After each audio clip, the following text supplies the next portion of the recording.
En vanlig hverdag i Belfast for noen få dager siden.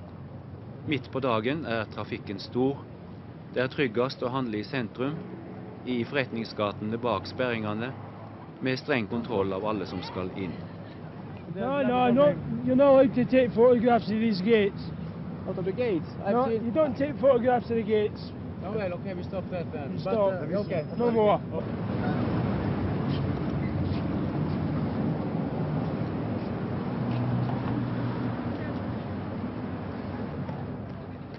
Ja, soldater møter en overalt i denne herja byen, der fattigdommen og boligtilhøva er verre enn i noen annen by i Vest-Europa.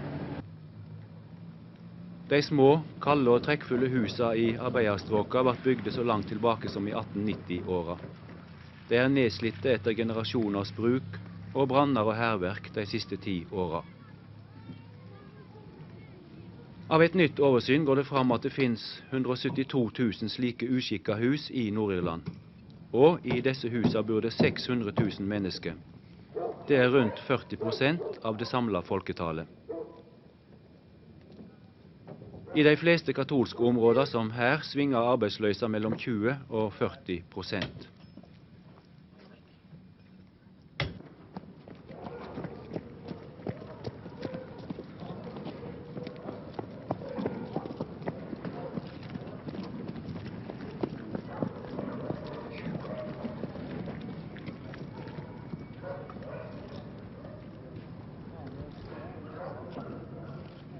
Da vi kom hit hadde det nett vært trefninger mellom snikskyttere og soldater. Men dette er blitt så dagligdags rundt om i Belfast at folk knapt legger merke til det.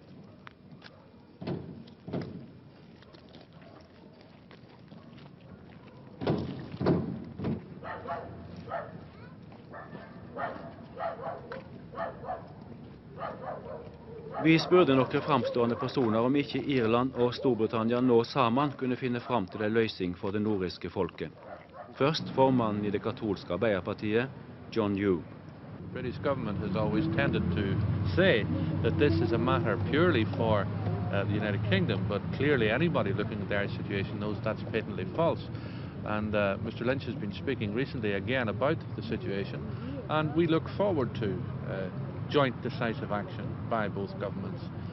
It will be a question of persuading the British government that the time has come, but I think the rest of the world is certainly persuaded that the time has come. First of all, what do we mean by a solution?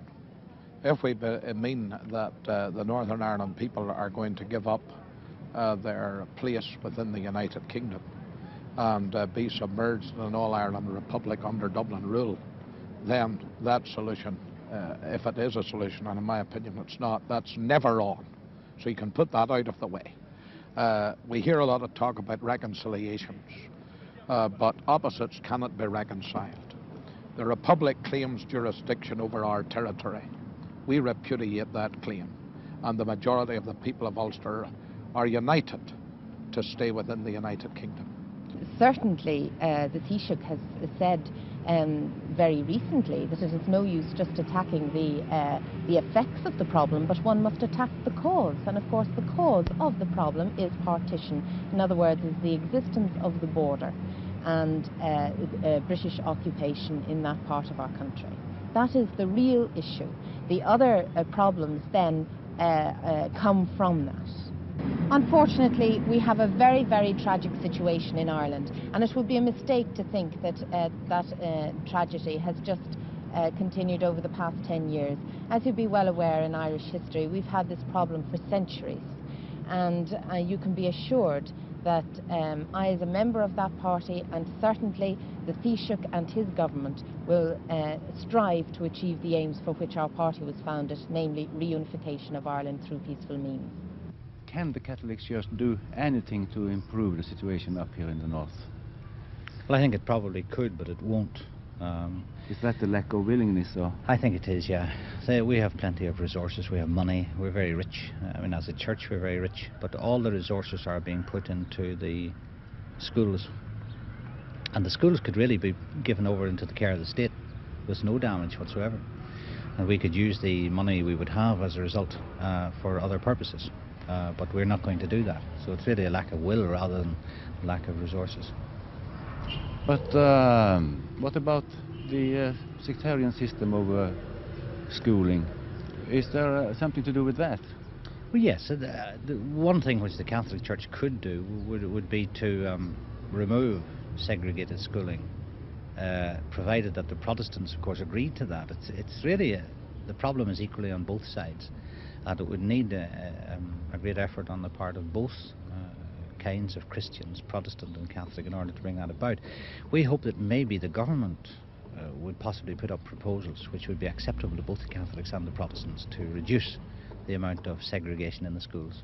But we don't know whether the government even has the will to do that, because the government is very much afraid to enter into any conflict with churches. It's too dangerous. The mixed marriages is also a hot potato as far as I know. Yes, it is, but what we are always asking is how much movement can be made without actually changing laws. And the fact is that the Catholic Church could make quite an amount of movement towards the Protestants without changing any laws at all. In other words, if in Ireland they put into force the regulations and laws which are now current in Rome or in France or any other country like that, then we would be quite satisfied that there's quite a lot of movement possible there, but they won't do this.